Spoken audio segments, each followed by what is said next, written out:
Good evening and welcome to today's Pan India Multidisciplinary ILD meeting. We are fortunate to have with us a clinical expert, Professor Athol Wells, Murli Mohan sir, Prahlad Prabhudesai sir, and Rajan sir, whose experience in ILD management is unmatched.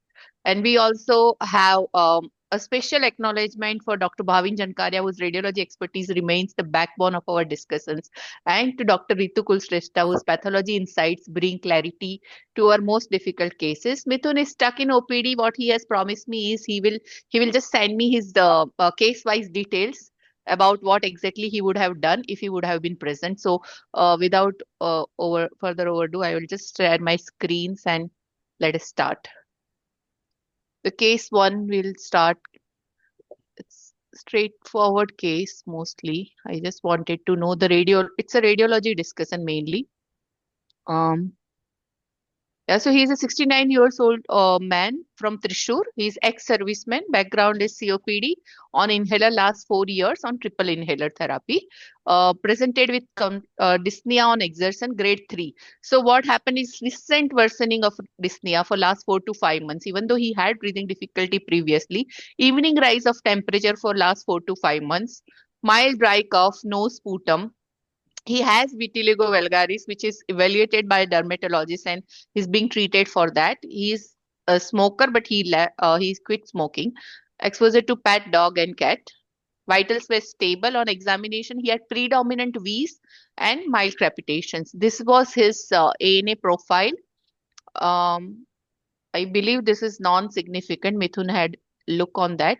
And myositis profile also multiple positivity, but nothing to be very significant. We patient was referred to me as a labeled case of sarcoidosis, and I will tell that we did EBUS and TBNA, but I would like sir to show the radiology images, and then we will go ahead with that.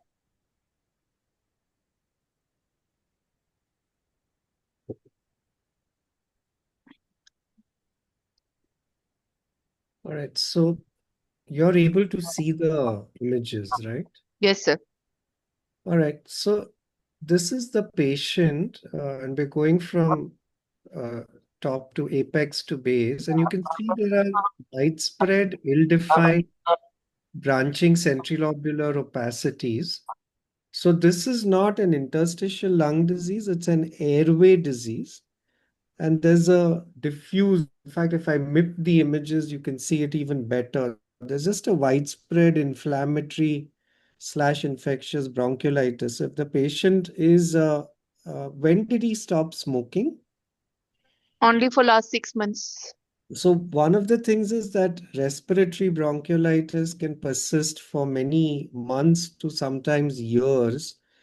And in a smoker, I wouldn't even think extra. And at least as a radiologist, I would say that this is consistent with respiratory bronchiolitis.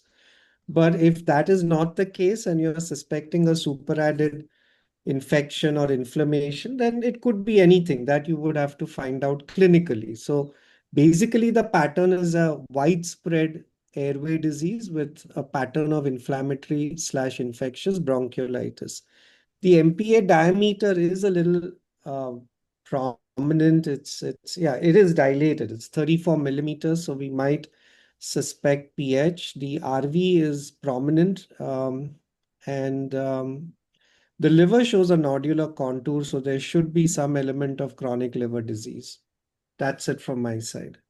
Okay, I think yeah, I also never. I thought even lower bronchiectasis was also there. That's what I felt. There were some bronchial thickening and all. Nothing, there's Nothing bronchial sick. Yeah, thickening, but no yeah. bronchiectasis.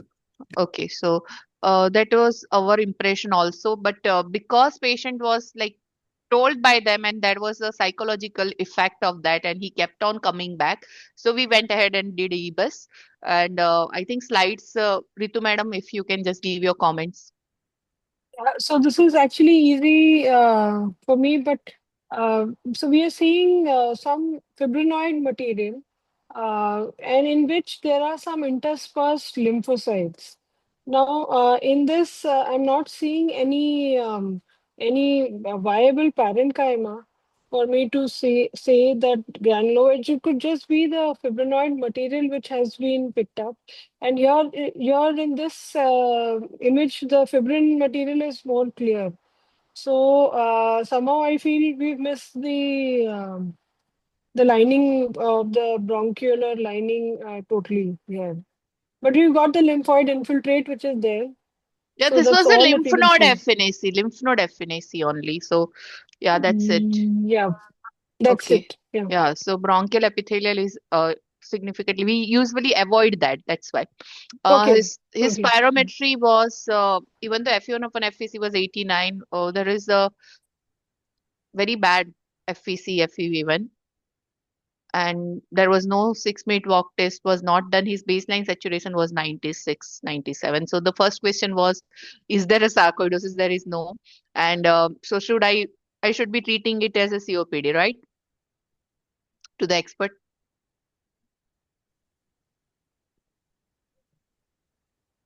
It would have been very nice to see airflow obstruction in order to label this as chronic obstruction.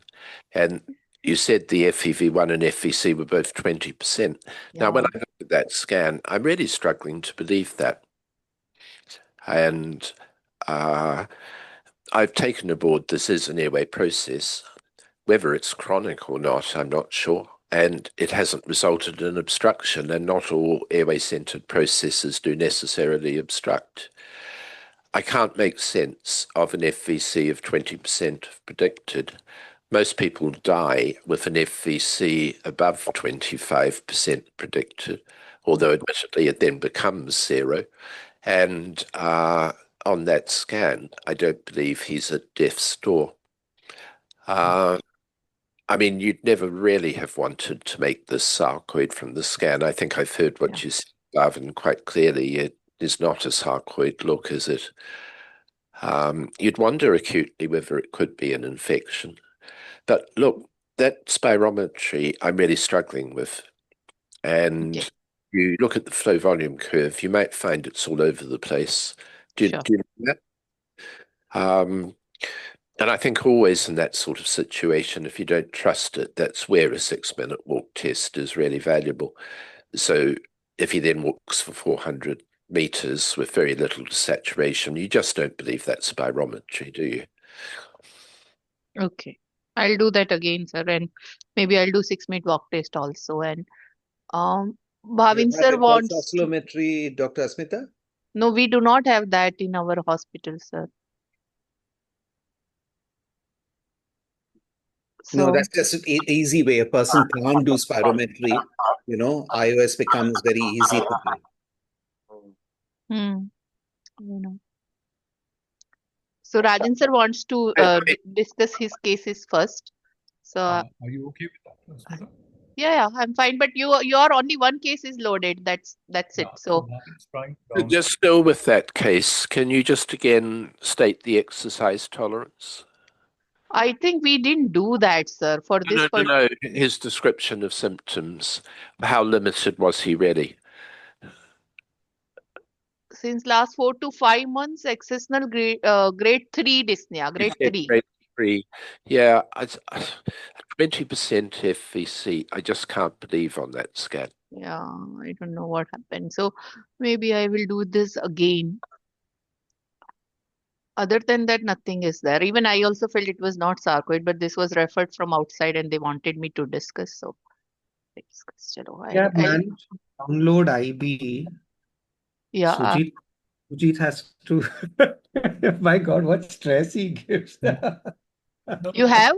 So I'll start with the case. I was trying to download. I've got 4 scans. Yeah, it's all done. Yeah. So we will start with Mrs. DA, Rajan sir's case. Okay.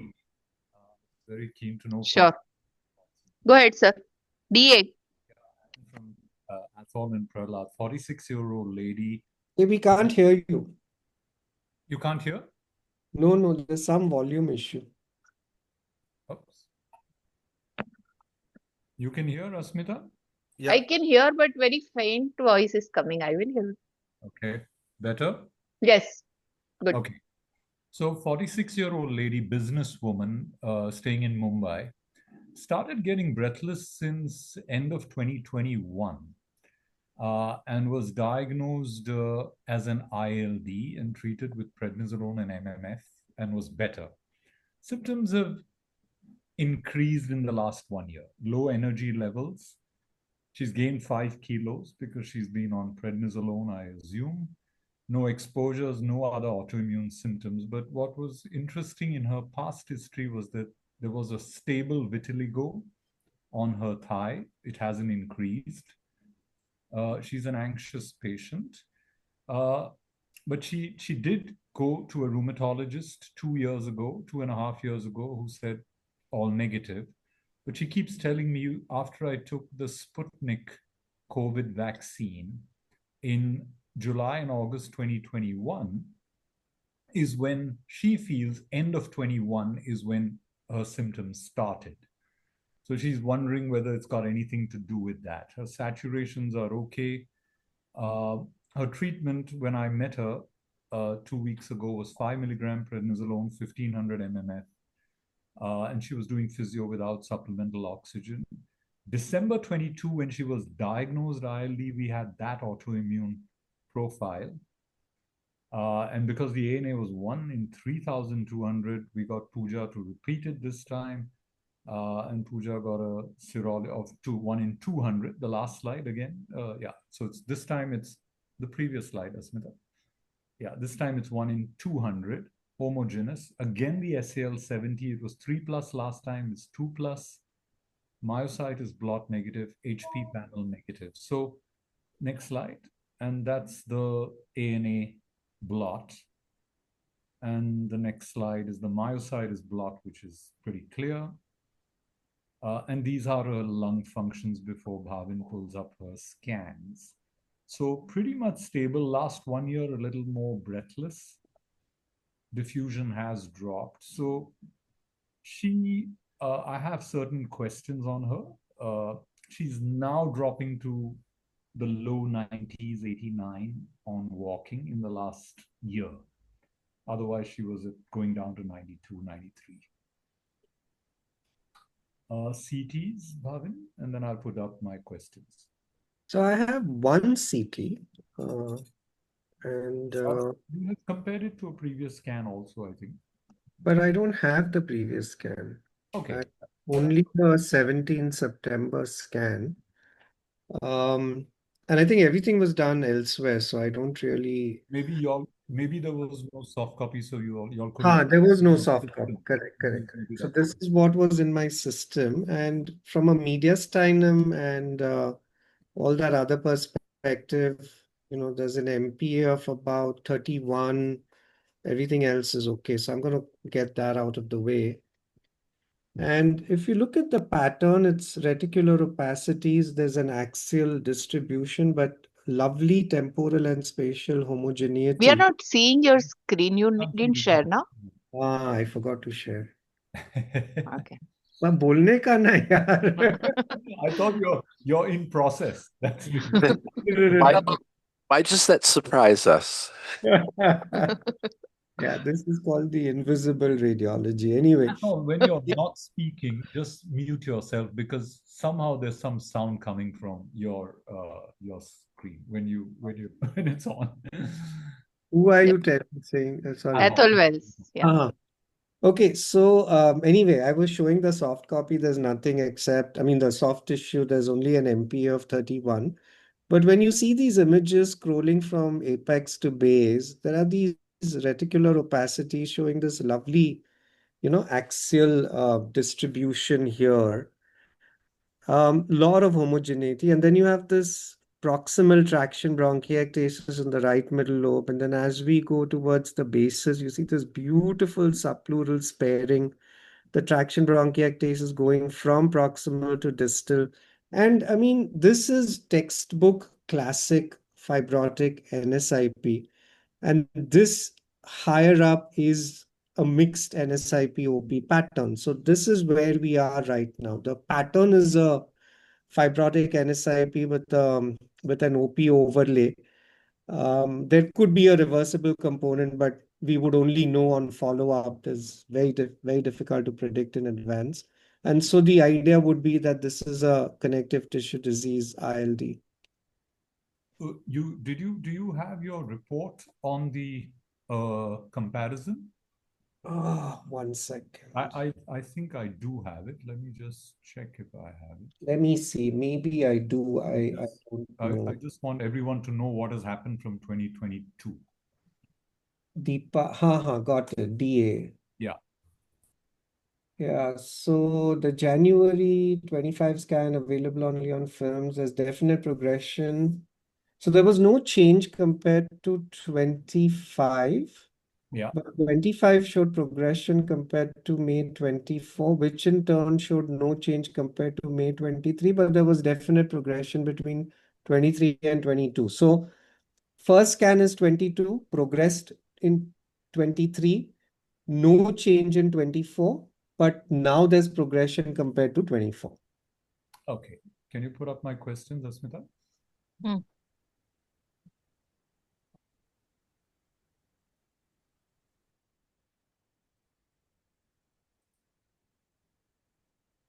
Yeah, so what I did was I increased her MMF dose to 2 grams when I met her a fortnight ago and planned to reduce prednisolone, which is at 5 mg, and omit by December 25. But my question is, should she get antifibrotics? Could this be related to the Sputnik vaccine? And she has a relative in Dusseldorf who wants her to go there for a second opinion. I'm not aware of a good ILD unit in Dusseldorf, but maybe Athol will know. And so these are my 3 questions. Well, to be honest, I wasn't aware of Dusseldorf, let alone whether there's a good ILD unit there. So, shall I have a quick go? Please. So our options, this is a form of scleroderma, the SCL70 positivity. I believe our rheumatologist input will say that that's a rather specific autoantibody. And the whole set of people with systemic sclerosis and ascleroderma, probably, I don't know if you've done nail fold capillaries. No. I mean, you may very The well see this. rheumatologist gave a negative in January 23. A pretty senior rheumatologist in Bombay. Balki had seen her at that time. Well, I will say is that when you've got a scan that is classic for scleroderma, Yes. and you've got an SCL70 titer that is strong twice in a row, Yes. and when the world recognizes that you do have this thing called systemic sclerosis and ascleroderma, I can understand a rheumatologist saying there isn't scleroderma.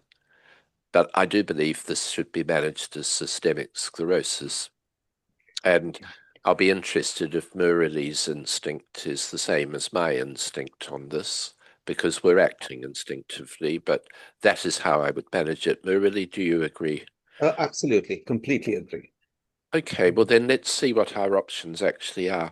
This isn't the right case for tocilizumab. It's too long-standing. There's no thick skin. There's no ATA positivity. And so I think your 2 options would be to add rituximab and to add an antifibrotic drug. The third would be, of course, to go up to the full ceiling dose of mycophenolate. She's young, disease is bad, and you might be saying 3 grams a day, not 2 grams a day. Now, in the trials, patients generally did tolerate 1.5 gram twice a day. So I think whatever else, we'll all agree that you have to escalate therapy. The question is whether you escalate with just one agent. She's young, that gas transfer is deeply worrying. I would toy with the idea that you empty your arsenal at this point, actually.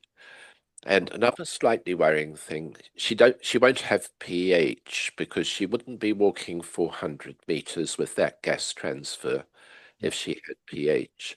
She does have impending vasculopathy. The KCO is down in the mid-60s. So again, that's just a marker that you don't want to be sitting on your hands with your treatment array.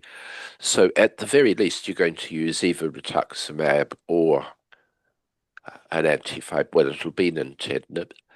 I guess it'll be nerandomilast before too long. At the very least. And then you could argue also for increasing mycophenolate. So how far do you go?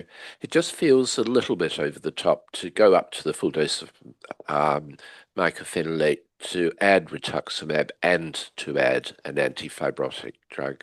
Somehow that just feels like you're asking for trouble. Murali, again, your instinct on this. What would you do here? Which one would you choose? Yeah, I'd add a second, whether it's Ritux, as you said, or something else. I would be certainly reluctant to go beyond 2 grams a day of MMF. Our patients don't tolerate more than that. They Athol, crumble like mad. just the sound off. Athol. These differences between racial cultural factors and what drugs you tolerate are really rather crucial. So in general, you do not go above 2 grams a day. Generally not. I know the rheumatologists go to Yeah, 3. Yeah. I'm slightly relieved because it actually takes one of the three things out. So your issue then is, do you add both an antifibrotic and rituximab? That's your question. I And mean, investigate for pulmonary hypertension. I think that's important. yeah, you certainly have to document where you are with that. That's for sure. And um, do you happen to have a BNP or pro BNP? I don't at all, but You don't happen to. I think again, very unusual to have pH and not to have a BNP up at about tenfold upper limit of normal.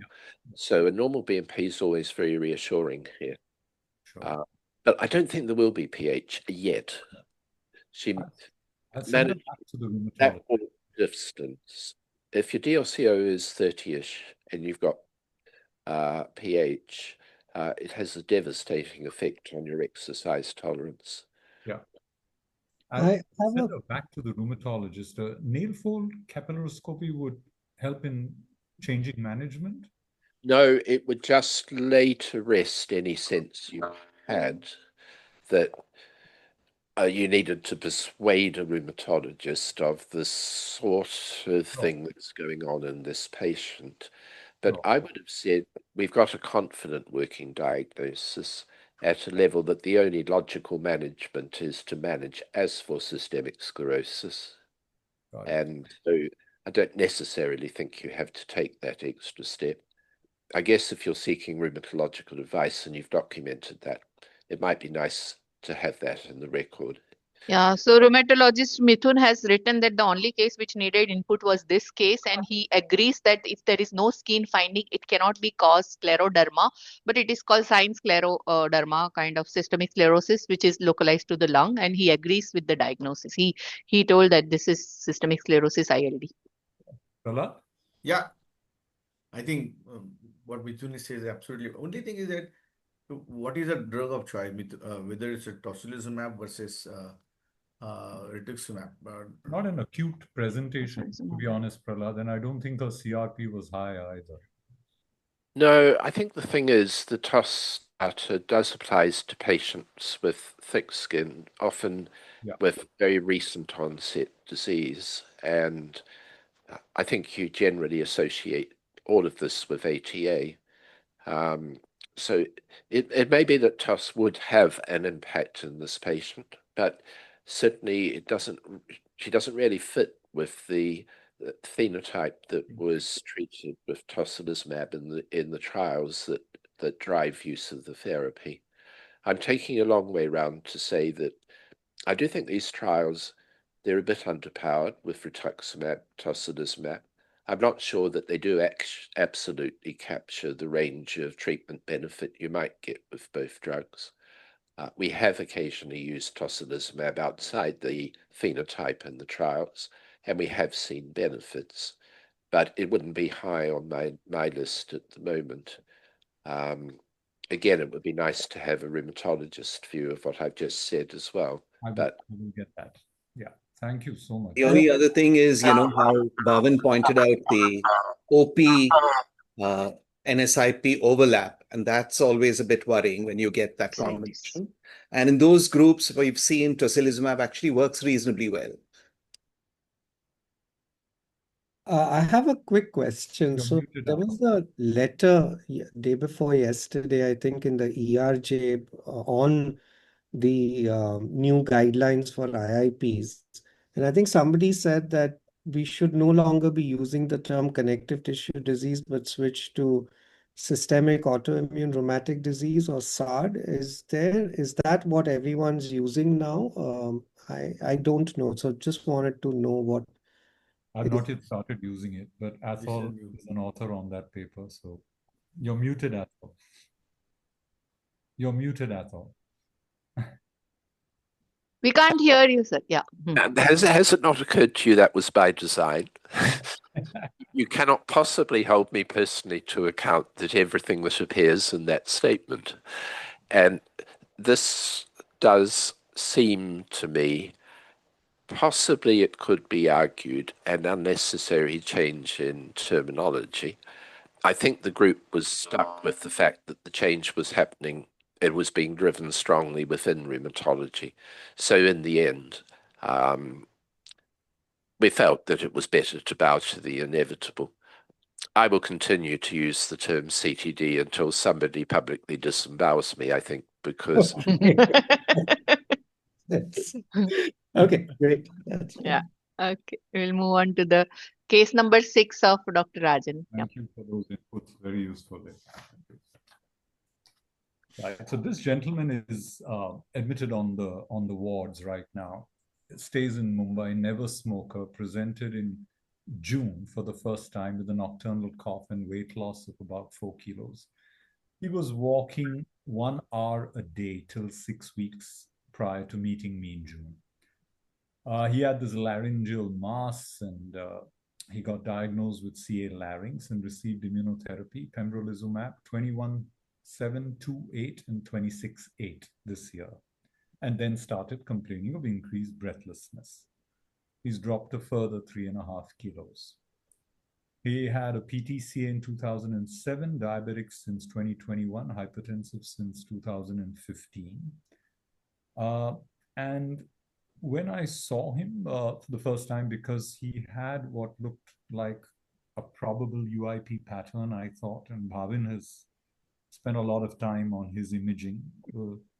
And we got his ANA done 1 in 1,000, dsDNA negative, ANCA's negative, but we haven't done an ANA blot or myositis because he's just not done it. We've told him to do it, but now when he's in the hospital, I may get it done.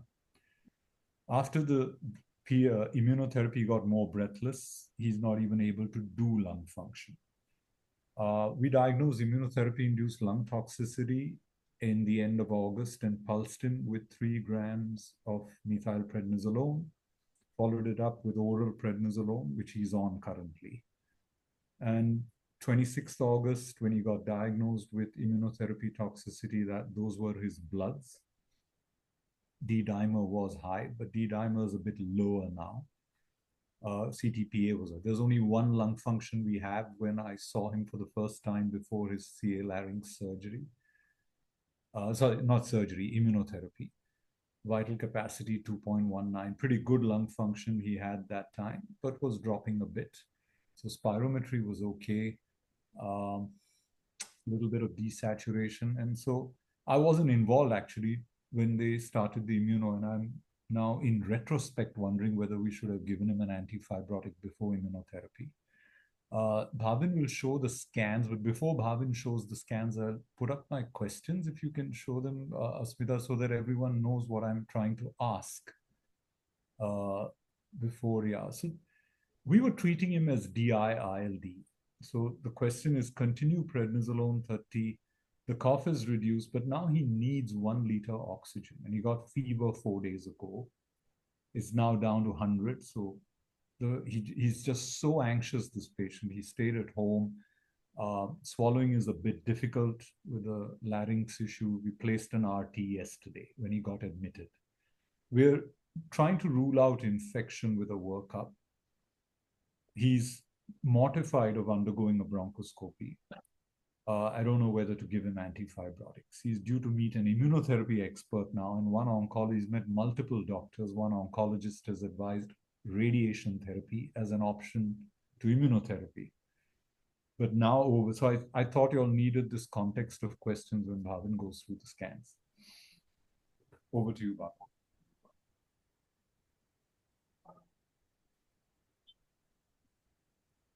So the right side is the first scan. Then we have the post-immunotherapy scan of 28th August, and we have the scan done yesterday on the 2nd of October on the left side. So if we just focus on the right side, we have a reticular opacity, subpleural basal predominance, subtle traction bronchiectasis, no honeycombing, and at this stage we call this a probable UIP-IPF, assuming there is no underlying CTD etiology or any of that sort. Then he gets immunotherapy, and we have the middle scan here of 28th August, which shows a lot of ground glass, which is consistent with pembrolizumab related drug injury / acute exacerbation, etc. And then we have yesterday's scan, which is very alarming because apart from the new ground glass that we have here, his fibrosis has progressed. And that is in 3 months, if your fibrosis is going to progress, that's tricky. And he's got pneumomediastinum now. So, we know from our rapidly progressive ILDs, especially those myositis ILDs with pneumomediastinum, that this kind of sometimes heralds the beginning of the end. But whatever it is, it's a progressive ILD with a lot of acute stuff happening. And this is the situation. And this from is 4th June to 2nd October is quite a lot of stuff happening. So there are any questions on the scans? Otherwise, then I think Sujit can take over and I can stop sharing. First of all, thank you, Bhavin, for this late stage to pull up all the imaging so well, And now I'm wondering when that ANA 1 in 1,000, when I saw him the first time in June, whether I should have followed that up a bit more. But he just went to another hospital, to another oncologist, and they just went all guns blazing with the immuno. And this is where we are. So I really. But if I can ask, what was the most right CT scan is when, sir? June. 4th June is the most right, and that is pre everything. Then 28th August is after, I think, 2 or 3 cycles of Pembro. And then 2nd October is now, yesterday. Within this many days. Huh? Yeah, so it is progression of the fibrosis, and then there are all the acute stuff that is happening. Yeah, that's very sad. So they also I think they did another scan in between, Bhavin, which there was resolution of the ground glassing, but you probably have it because they would have just reached your center today, all the DVDs. But there was one scan which showed that after pulsing him with methylprednisolone, there was reduction of the ground glassing. But whether that's again increased after, if it's decreased, then obviously things have increased. Now, is this infection, worsening immunotoxicity? Is a bronch required here? These are the questions. I'm really flummoxed as to what to do, and I would really appreciate Prahlad Athol or Murli's thoughts here. I must confess to seeing a lot of this sort of situation because, as you know, Sujit, we're next to the Marsden Hospital. Yeah. It's difficult. Firstly, I think he has IPF, and I wouldn't be overly carried away by the high ANA. We've all been there so often. You have people in exactly the right age group, right morphology on the scan for IPF, right, up the age of what you said, 76 or 78. That's right, 76. And I can't take it further unless there's clinical support for I suppose I should say an SARD, shouldn't I, a CTD. This isolated serology and IPF, be it rheumatoid factor or ANA, we've got to keep in mind IPF itself generates immune dysregulation. There's now evidence that a good subset of rheumatoid lung patients, the IPF or the lung disease preceded the rheumatoid, and that I think that IPF can evolve to rheumatoid, cause rheumatoid. There's Mendelian genetic analyses supporting that. So you've got this complex situation. Second thing is you're much more likely to get a drug reaction, of course, in that setting. And immune blockers were supposed to be the great escape from that because you were supposed to get more traditional inflammation and not lung injury. But even in the early series, there is this minority of bad reactions, which is more classical lung injury. What infection versus drug means is often difficult. Clarity of thought, we want one thing, we want one cause, but actually I think often infections sensitize the lungs to a drug. And so often in these cases, I've advised viewing this both as an infective trigger and a drug-induced disease, and covering your bases with both. I am familiar with this initial response going on to lung injury because I think there is sometimes an inflammatory component that responds, but a lung injury component that worsens. So you get these honeymoon effects, should I say, with initial steroid therapy. You think you're actually winning in this drug-induced bad patient subset for this scenario. And so everyone relaxes because you get an initial steroid response, but actually this then progresses along a more traditional lung injury line. So at the end of all that, I think that there's nothing about this that feels all that atypical to me. And yes, you can castigate yourself that you didn't look under every rheumatological nook and cranny here. I'd be very surprised on the phenotype before the drug-induced injury if a myositis screen was positive. It just doesn't feel right for that initial scan. And I don't think you need to postulate underlying inflammatory myopathy in this setting of drug-induced disease to be getting the serial imaging that you're getting. You asked one more thing. Might you have given an antifibrotic drug before the chemotherapy? And that's really, isn't it? The jury is completely out on that. Now, I've done this because I think the consequences of the drug-induced disease are so devastating. And I work closely with a very fine oncologist on these cases, and we've worked out an algorithm that, yes, if you're going to use an intervention which may produce lung injury, and you would run a mile from radiation affecting the lung, I have to tell you, I would be absolutely terrified of radiation if it actually in any way intersected with the interstitium. Our experience of that in this setting is nothing but disastrous. But chemotherapy, or indeed resection of a cancer, I think there's a lot there that does say maybe it is good to use an antifibrotic drug. The suggestive evidence is more pirfenidone than nintedanib, but the reason for that, it is Japan that there has been huge proactivity in aggressive cancer therapy in the setting of ILD, and of course they use pirfenidone. So our suggested data are pirfenidone data by and large. Only, sir. Murli? Nothing really to add except two things. One is, I think there are two processes going on. He has an underlying ILD, probably an IPF, then he has drug injury, as Professor Ethol well said. And that's accelerated the process, which we know happens. Any kind of thing can exacerbate, accelerate the injury. So I think that's what's happening. I don't think this is CTD, Sujit. I think you're fine. I think you can often get a false positive even at high titers in these patients. The only other thing is, why did he have the pneumomediastinum? You get this awful feeling when a person has a tube and then develops a pneumomediastinum, whether we caused it. That's the only other thought that came to mind. But we know it happens. We know it happens spontaneously. But this is somebody who don't have much time to do things. So I think you need to, I completely agree with your cyclophosphamide. And I would probably think even harder about whether we need to add on something else for long-term use. One of the things that comes to mind is tocilizumab, of course.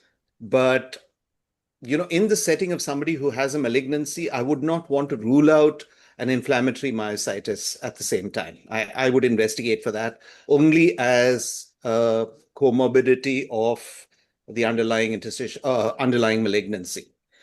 That's the only thing that comes to mind. I'll need to check how often CA of the larynx, I assume it's a squamous cell carcinoma, is associated with these kind of, myopathies. Sujit, can I talk? Pralad? Yeah, I think this very consistently we are thinking about underlying IID, Voice which is is getting soft. Voice is soft. okay. The underlying interstitial lung disease probably maybe IPF aggravated by immunotherapy, but the patient has received 3 grams of solimedrol, 1 gram, 3 dosages. I think before we think about further giving immunosuppressants, we should do a lavage on him and see what sort of lymph counts are there, eosinophilic, lymphocytic, hemocytin-ridden macrophages, whatever it is. We have, and of course, to rule out infections. And probably uh, I have seen such similar thing happening in bleomycin induced very rapidly. Some of them go into lung disease, which is progressively going into an IPF type of manifestation. They're not really in follow-up scan may show a clear-cut honeycombing happening also. So this is a process of worsening. Probably we are in the mid of it. So antifibrotics will be the best rather than aggressively giving immunosuppressants. That's what I feel. But lavage will help us. So he's not in a mood to undergo a lavage, and I'll have Okay. to do the differential counts. I'll have to move him to Bhatia. Would you agree, Athol, that we should also, you also agree that a bronch is required?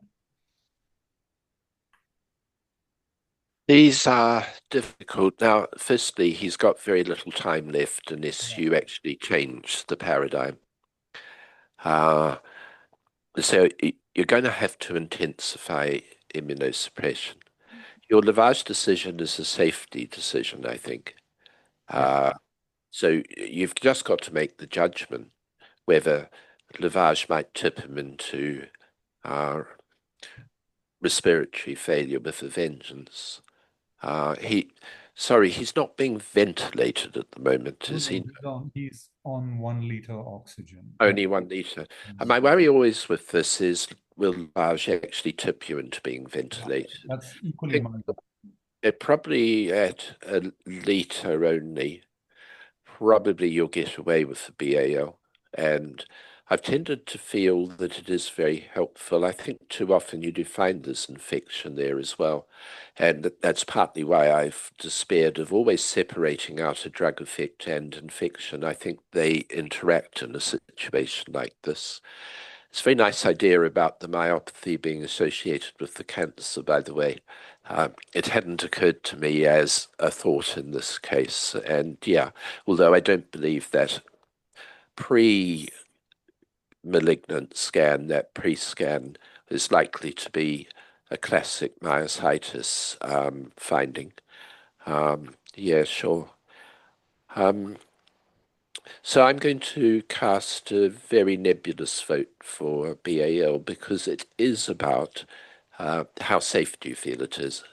And by safe, I mean, it's not going to kill him, but he'll end up on a ventilator. And I think patients with lung injury that end up on a ventilator very seldom come off it.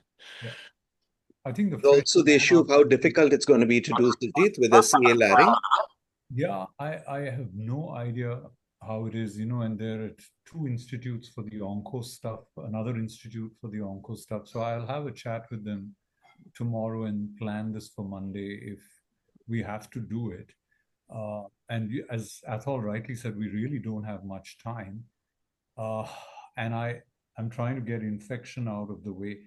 Would you go back onto steroids, or would you consider cyclophosphamide if he didn't agree to a bronch? Athol? I think you've got to hope there really is a CTD underneath this. Yeah. That's his best chance of coming out of this. Now, if you were managing inflammatory myopathy and you are looking at a species of lung injury, then I think you would be using cyclophosphamide rather than rituximab in this case, because cyclophosphamide will act more quickly. And experience has been that full-dose cyclophosphamide and rituximab are not a great mix when you use them in emergency. Using them together has a higher mortality because of infection. There are data on that. You might think about an oral agent with a quick onset, which would be tacrolimus in inflammatory myopathy. Whatever you use has to have a quick onset. But the question is how far you're prepared to push that analogy, really. All I'm saying is try to find a pathway where something you do might change the situation. But it's actually very unlikely there really is a myositis underneath that is somewhat unlikely. I mean, the point is well taken as a paraneoplastic phenomenon. So, sorry, I'm using a lot of words because what you do here is really so speculative, isn't it? Yeah. In fact, the family is so happy that the malignancy has reduced 70% in size on the imaging, which is what the oncologist told them, but we got a whole set of new problems after the treatment of the malignancy. Sujit, I have a question. Are the medoncs clued into everything that we are talking about? Do they understand what he has in the lungs? No, they understand, but they're not going back to that medonc now. You know how it is in India, Bhavin. In many parts of India, you get a toxicity now. They don't want to go back to that medonc and have a discussion. So they're going all around town. Vijay Patil, immunotherapy expert, radiation expert, and I'm saying, look, So forget you about are the only cancer. common fulcrum who they've kept, and everything else was changed. I think I'm the only one who's probably talking to them, so they're coming back to me. The others are giving So quick. I have a question for Athol. I mean, in a way, I would say this is a rapidly progressive fibrosing ILD phenotype.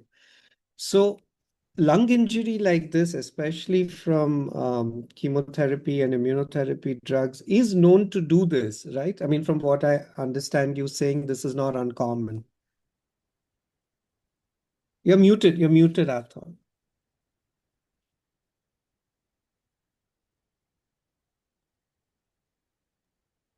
Yes, it is. It is actually quite frequent. And indeed, with some of the early series, when you got this very bad lung injury and you went back and there were previous scans, you then discovered that there was a limited UIP pattern. And it's actually been shown that if you have ILAs now, you are actually more likely to get this sort of outcome. What is disappointing here, an immune blocker, which is supposed to give you a lower chance of that. Well, I'm afraid I've had a couple of cases that have indeed had this outcome. One of them, in spite of using nintedanib, which was given early in the chemotherapy in an effort to reduce the likelihood. So absolutely, I think that this whole problem causes huge uncertainty among oncologists. Now, in the UK, most oncologists seem to run a mile from treating lung cancer with chemotherapy if there is an ILD. And I think that's far too far in the wrong direction. But there is this risk. And I suppose everyone gets burnt by these individual cases. And especially if you're practicing as an oncologist and you're not so aware of the problem, and then it happens, and then you've got to deal with family and relatives and expectations.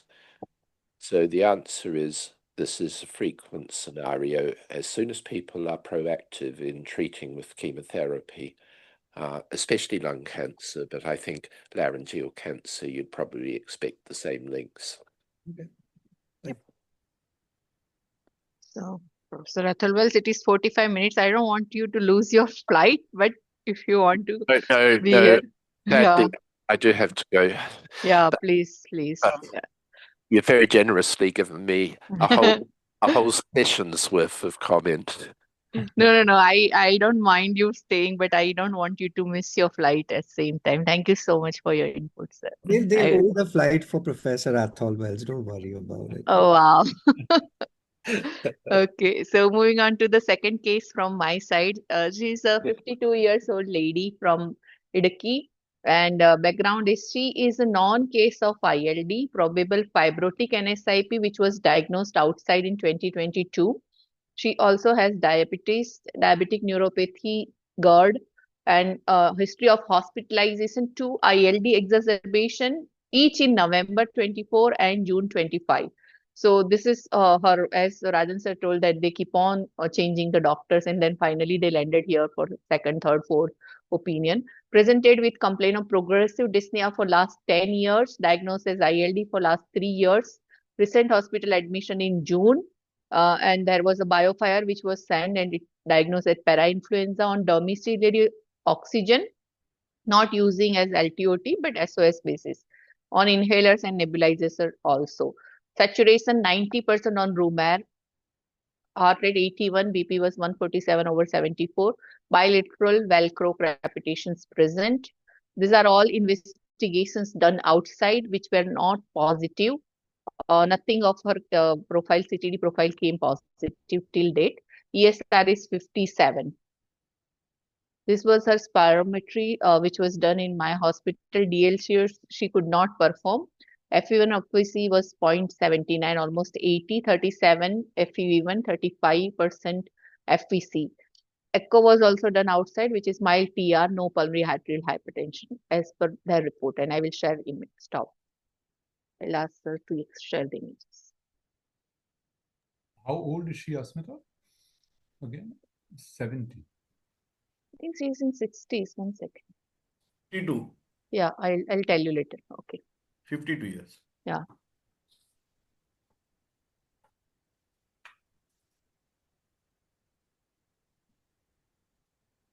You muted, sir. We can't hear you. You again mute. Yeah. It's like that only. Anyway, um, so two scans, and I was saying the one on the right is August 24, one on the left is June 25. Both are poor quality with some issue or the other. So the one on the right, which is the first one, this poor breath hold, but as we come from apex to base, we see these reticular opacities, axial distribution, all through.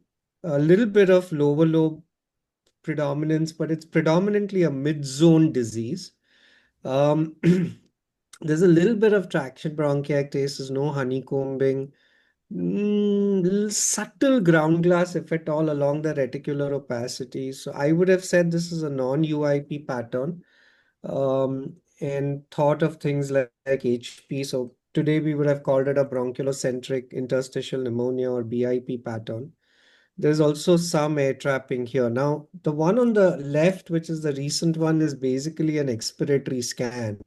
So it looks as if there's progression, but I suspect all of this is really because it's expiratory. So if at all, minimal progression, but most likely not.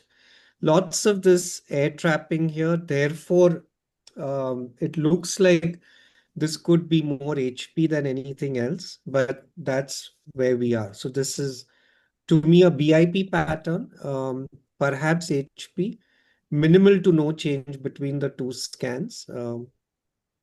And maybe, yeah, that's it.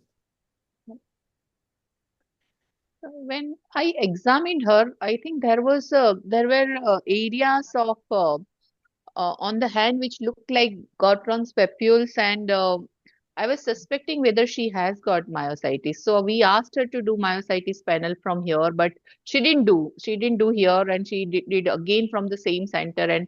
And I don't know whether she has got myositis. But presently she's on nintedanib 100 milligram and some tapering dose of 5 milligram of steroids. But nintedanib she stopped because of gastric irritation, and 5 milligram of methylprednisolone. Prednisolone is what she is currently on. So on HRCT, do the findings fit more with CTD-ILD or fibrotic NSIP or HP? And given that the patient is presently not on nintedanib, do we have to start antifibrotic or more immunosuppressant? That is what the question is. So it is a BIP pattern as per the new classification, which in earlier we would have said is an HP pattern. Yes. Whether the pattern is suggestive of the disease HP or whether it is due to underlying connective tissue disease, that is for you all to decide. There is nothing on the CT that gives us a clue to the etiology or the clinical diagnosis. The pattern is a BIP pattern. So if they have put this particular pattern, there should be some logic behind it, right? That Yes. all this disease will behave the same way. So if we No. treat It's a radiologic pattern. So what happened is, about, we've always seen that some patients who have what we call classic HP patterns do not have HP but have connective tissue disease. And we used to have those situations where in a patient with RA or scleroderma, you had what looked like an HP pattern. And then we used to say it's RA plus HP, two diseases, or scleroderma plus HP. Then over the last 5 to 7 years, we had enough data coming out saying that HP is a pattern. It's not a disease on CT. And that HP pattern can be part of connective tissue disease. So what Ryerson did was they said, this is very confusing when you use HP as a pattern and HP as a disease. So the HP pattern is now called the BIP pattern, which is your bronchiolocentric interstitial pneumonia. So what used to be called the non-fibrotic HP pattern is now the non-fibrotic BIP pattern. The fibrotic HP pattern with 3 density, etc., is now the fibrotic BIP pattern. So when we use the term BIP pattern, what are the possibilities in terms of diagnosis? It can be HP, it can be connective tissue disease, it can be drug induced, it can be lung injury, it can be anything under the sun that can present with a BIP pattern. That's it. Don't you feel he has progressed? She has progressed, Bhavin, in the last. No, so that's what I was saying, that it's a end respiratory scan. So to me, yes, it looks like it's progress, but my suspicion is that it's a pseudo progression based on the quality of the scan. But that is a fibrosis, right? So she should be on fibrosis. That is fibrosis, yes. And so, Dr. Jankar, I'm just wondering whether there's any evidence of pulmonary hypertension as well. Is there? So the MPA diameter was about 31 millimeters, PA to A ratio less than 1. RV is prominent, but RV to LV ratio is less than 0.9. So this is one of those borderlines where echo or wedge pressures would give you a right answer. But yes, there is a possibility of PH. Thank you. Yeah. Molly sir. What are the questions, Smita? So whether I should be concentrating on antifibrotic or I should concentrate on immunosuppression. She is on 5 milligram of prednisolone currently. She doesn't want nintedanib. She will not take nintedanib. I think which means patient has a history of breathlessness for more than 10 years, around 10 years. Okay. So probably some disease is happening for so many years actually. Okay. And she's very slowly progress. Not looks really like CTD-ILD rather than, because there is no history of exposure at all. Only thing is every time we do it comes negative. So and she's from Idukki, isn't she? That's a spice area, if I remember right. Yeah. Yes, sir. Yes, sir. Yes. And what does she do? Does she She's a homemaker. Yeah, homemaker. They don't keep spices at home. They don't harvest spices. I will repeatedly. I will ask again also, but she denied everything. Yeah. Sorry. Yeah. So Dr. Prahlad, go ahead, yeah, please. And with diabetes and neuropathy, etc., and all that, I think we should first remove her steroid, okay, completely. It is not really helping her. Okay. Yeah. And definitely we should add some immunosuppressant like mycophenolate, small dose. I was also thinking, yeah, MMF. And maybe, what about perfenidone, sir? No, because I don't think so, because there is no, really speaking, evidence of, real fibrosis where traction bronchiectasis or honeycombing is not there. We need a better quality scan to decide on antifibrotics. Yeah, but Bhavin, do you think fibrosis honeycombing? I think we cannot miss honeycombing over here. Yeah, fibrosis is there. Yeah. No, fibrosis is there, but has it progressed? We don't know. Huh? There's no honeycombing, but there's traction bronchiectasis. Okay, so start with MMF and then see. And then maybe I'll convince them to get a CT scan 3 months time, and we can go ahead. Okay. And also, Asmita, I'm just wondering, actually, we have validated this HP questionnaire now. India and Sri Lanka. Now it has been validated, it's published now. I think it's ERS that it's abstract, and also it's under review in thorax. So I think that question is really good to identify the exposures, because some of the exposures that we didn't even thought of, it's coming through this questionnaire. I'm suggesting, actually, that is also. I'll use that. Yeah, sure. Definitely. Yeah. Thank you. So this is the case 4. I have a request. My Zoom has been advanced from 7 to 6. So can we finish in the next 10, 50, 10 Yes, yes, sir. Yes, sir. I'll go The fast. family is starting, I can go late, but yeah, Yeah. sorry. And So, maybe, Asmita, you could share the questionnaire on the group, because I think a lot of people who tune in would like sure, it. sir. Yeah. So, 77 years old man from Coimbatore and type 2 diabetes mellitus. Bilateral knee replacement was done. So, sorry, she is lady, not man. Okay. And salt and pepper appearance in both sheen of tibia. Presented with cough, white mucoid expectoration for 1 year. And she had progressive dyspnea from MMRC grade 2 to grade 3. There is chest discomfort, myalgia, history of passive smoking. Husband was a smoker for last 20 years. She now she's not exposed to smoke. Room air saturation 95. Vitals were otherwise stable. ANA profile and myositis profile are non-significant, non-contributory. 6-minute walk test in June, which was done outside. She walked up to 230 meters and desaturated to 86. In Amrita, she walked for 300 meters, 98 to 95%. Ratio of 112, 119, 111 at FU1 FVC. DLCO was 46%, KCO was 66%. She has pigeon exposure at her flat, and I think the previous lady also, if I remember correctly, there was one parrot. That's what she told. So this lady has got pigeon exposure where she's staying in Coimbatore. You want me to show? Yes, sir. Okay. તો કહેવાનું ને મને નથી ખબર. Yes, sir. Yes, sir. Yes, sir. Okay, so let's just finish the soft tissue windows. Nothing much. The MPA is also fine. Upper abdomen is okay. All good here. The only thing is, I thought we could also see the coronal scan at the same time. Okay, so if I go from apex to base, sorry, let me just.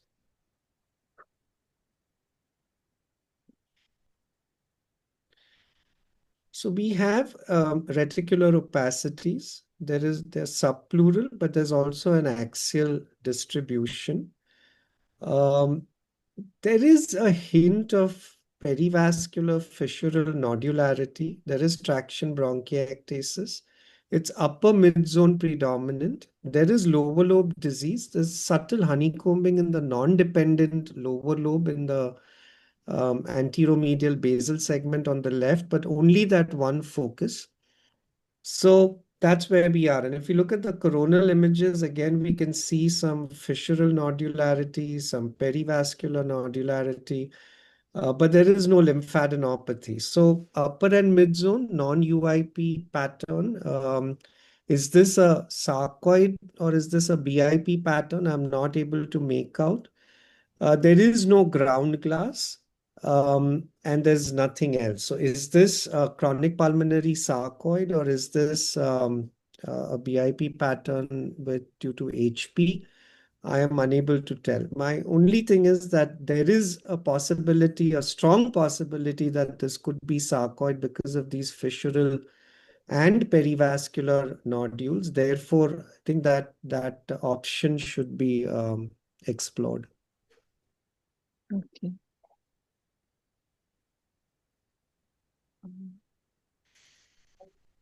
Yeah, so presently she is on MMF 500 milligram, just started twice daily, and nothing else great.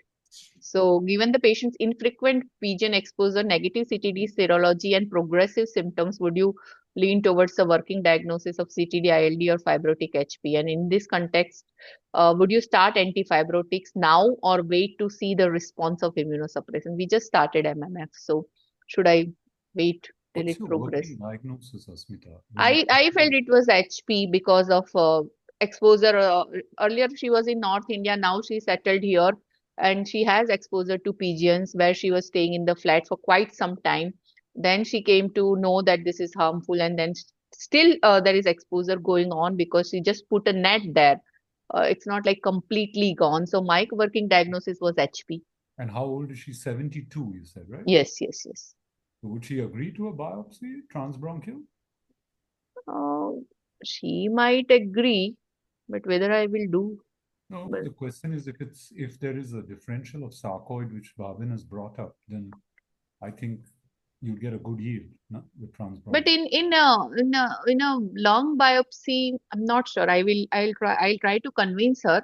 But my problem was like in long biopsy, mostly it will come as a fibrosis, na, sir. Whether we will still able to see granuloma, I'm not. Yes, yes, Yeah, because there are peripheral nodules, so you would get an yield of Prahlad, you do a granulomas. transbronchial here? And also, cryo would be ideal, I think, isn't it, if it is possible? So a combination of a bronchial mucosal biopsy and a cryobiopsy will probably give you a great chance at getting a diagnosis. If she agrees, I would certainly push for it. okay, sir. Yeah. I'll try Prahlad, to. what would you do in such a patient? Sorry? What would you do here? Would you biopsy? No, I will not biopsy a 76-year-old. Yeah, it's so difficult. Mom, she's leaving, and we will keep Normal, her. spirometry is normal, Prahlad. Her Yeah, spirometry is no, normal. that's There's true. a suspicion of sarcoid. There is no reason one cannot biopsy her technically. See, there is no bronchial or any nodularity. Okay. Okay, so that yield will be transbronchial lung biopsy very I poor. can do And bronchoscopy and area, decide. Yeah, area yeah, which is honeycombing or probably honeycombing is has no point in doing that. yeah. That will come as a fibrosis. So Only I want to ask question to yes, Bhavin. sir. Ki, can hypersensitive pneumonia give fissural nodularity? No, so sometimes any fibrosing ILD which has a subpleural component can simulate a fissural nodularity. So sometimes it's a little tricky when the fibrosis is advanced. HP doesn't do that. It's just that if the HP is very fibrotic, it could look like, so then you can make a mistake thinking that it is fissural nodularity when it is not. But this patient, the amount of fibrosis is not that much. There is no volume loss. And, if so let me just share this again and show you, what happens is There are nowhere else nodules. there are nowhere, no. So if you do a little jugglery here, let's say I do 3 millimeter MIPS. If you see this, right, this fissure, the perivascular nodularity, and once you see that, that's worrisome. Look at this. Yeah, I agree with This you. you don't get with HP. I can understand sometimes getting, pseudo fissure. Look at this. You Yeah, see? yeah. No. Yeah. This is sarcoid. Yeah. I mean, this is Yeah. not, that was what I was. So I know in a 76, you have no nodes, to call something chronic pulmonary sarcoid. But again, all lung volumes maintained, all this then goes more in favor of sarcoid. The point being that then maybe, it is also easier to prognosticate and treat, and stop a lot of other drugs she's getting. All of that. Maybe she can continue to have parrots then as well. Oh. Have you done an autoimmune workup? If not one, you get one. Have you done an autoimmune workup? Absolutely, why not? Autoimmune is negative, sir. Autoimmune was negative, and yeah, I will discuss about the biopsy for her. Yeah. Bhavin, those nodules are also a little larger than you expect for, perifissural fibrosis, early fibrosis, isn't I it? agree. No, so I was just answering the question, but I think there is a strong likelihood of sarcoid. In fact, the more I'm seeing it, the more I'm getting convinced now. It's So, Yep. not So looking like the do you typical need HP jugglery always HPHP. on the scan? Some such. yes. Jugglery. We do No, MIPS and it's a learning MINIPS thing. and so many things sometimes, especially when it's atypical. Yeah. Okay. So you don't do it for show off. Okay. Okay. Moving on to the last case. Shobha, madam, over to you. Good evening. This patient is a 62-year-old male who came with complaints of cough with scanty whitish sputum on and off since 2021. Symptoms have increased recently. Dry cough for the last 3 to 4 months. And he also has a shortness of breath uh, up to grade 3 in the last 3 months. He has never smoked, there is a history of exposure to coolant fumes in the past workplace for about 35 years. He has been working in the lathes where he is exposed to this coolant, and he was not using any appropriate PPEs, and he does not remember the name of the chemicals. He has retired from that job about 2 years back.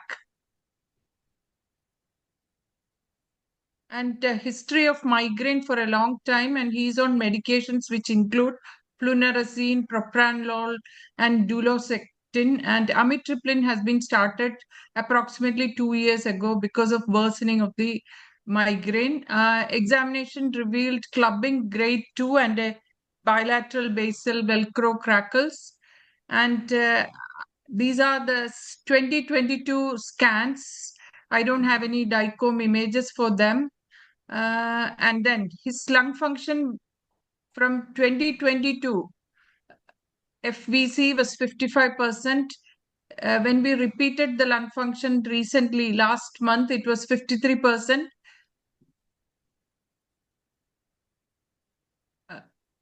One Right. second. Yeah. Sir, you can share your screen once. We have a recent scan. So the recent scan is of 24th September. I'll just quickly look at the soft tissue windows, and there's nothing significant there. So if you look at these are not volume images, but we have still got good quality from apex to base. And we have reticular opacities, completely subpleural basal predominant, no axial disease. There is traction bronchiectasis, subtle honeycombing. There is, yeah, I was looking for some DPO. And that's about it. It's a classic UIP pattern. The sagittal scans, I think, are very characteristic here. You see the non-dependent upper lobe, the dependent lower lobe disease. So I would just call this UIP, and if there's no etiology, then IPF. Okay.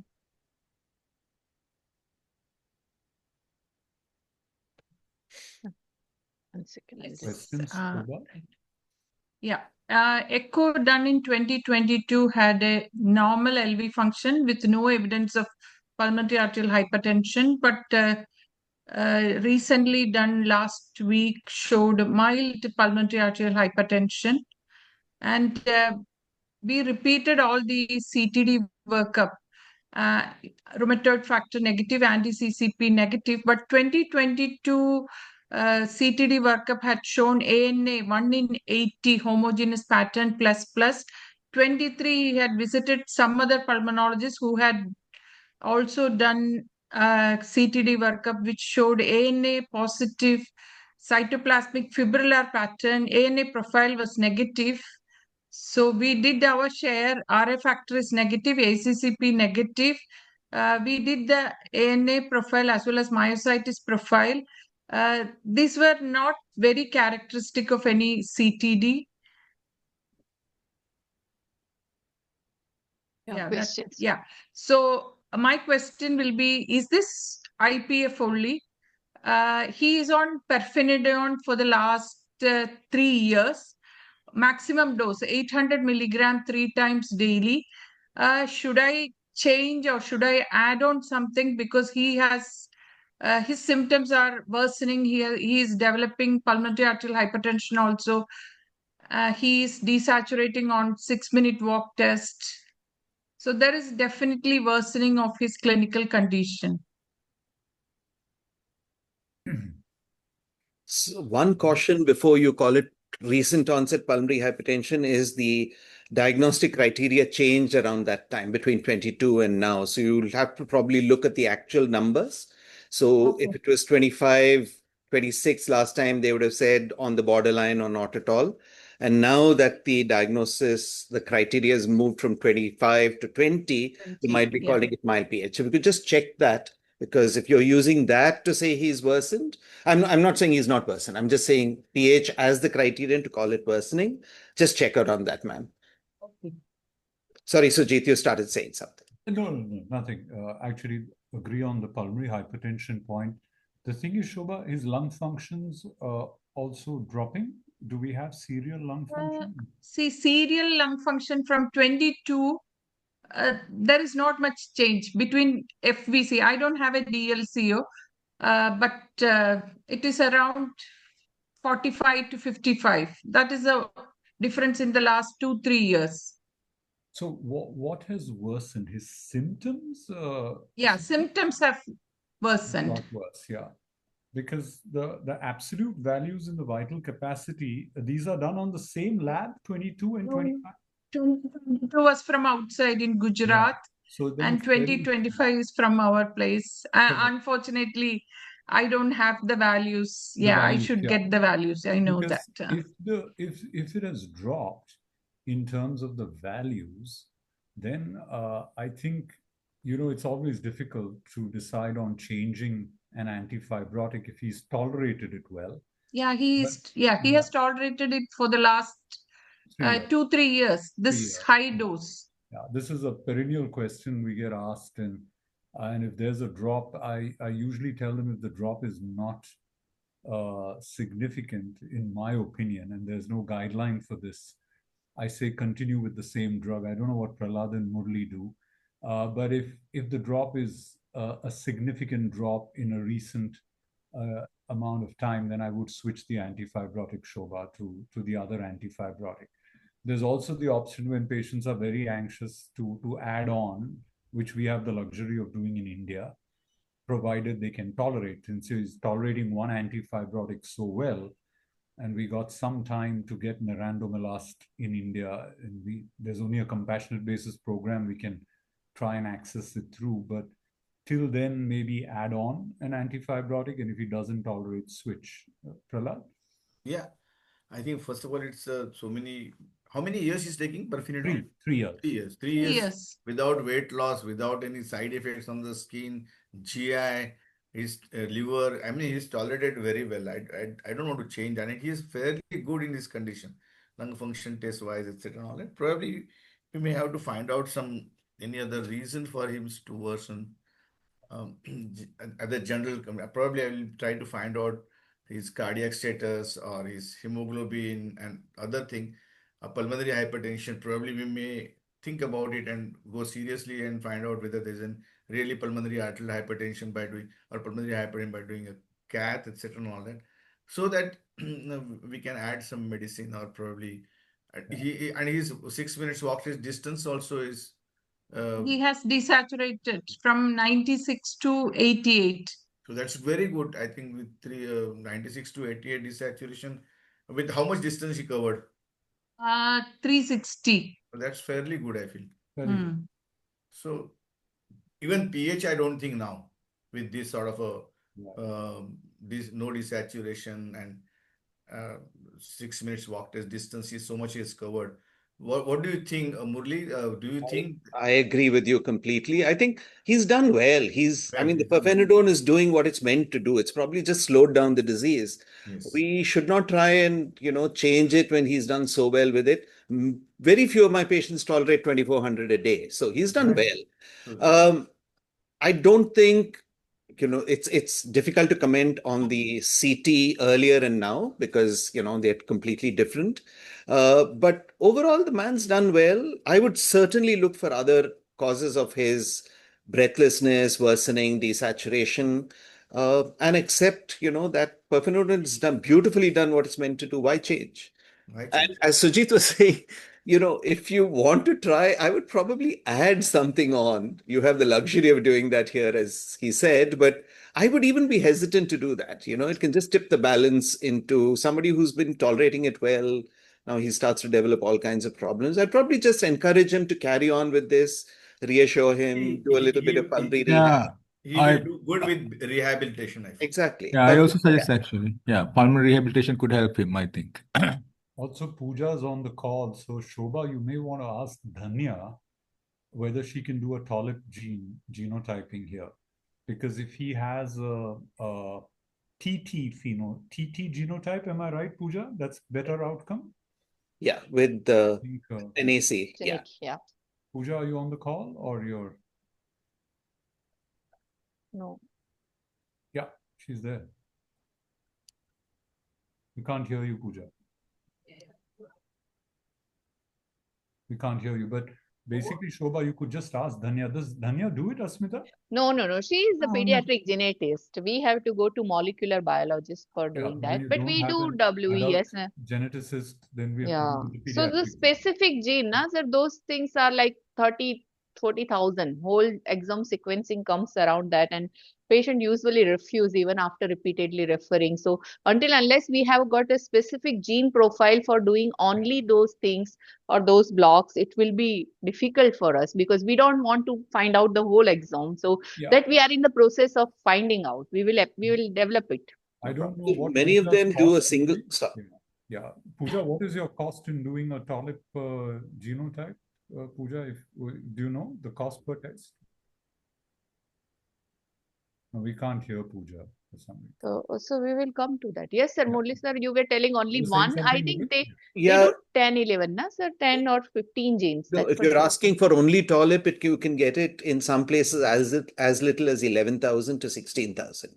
Yeah, that is the cost of. They will That's do 10, MedGenome? 11 genes also. Yeah. That's MedGenome, Murli? MedGenome. Yeah, MedGenome. There's this place called Yoda Life Sciences and Karkinos. They've all done it for us at those rates. Right. And you can ask for the rest of the fibrotic panel, MUC5. Yeah, that's what. Yeah, Yeah. fibrotic panel. That's 11,000 is the rate if I am doing on a research basis. That's what that MedGenome told me.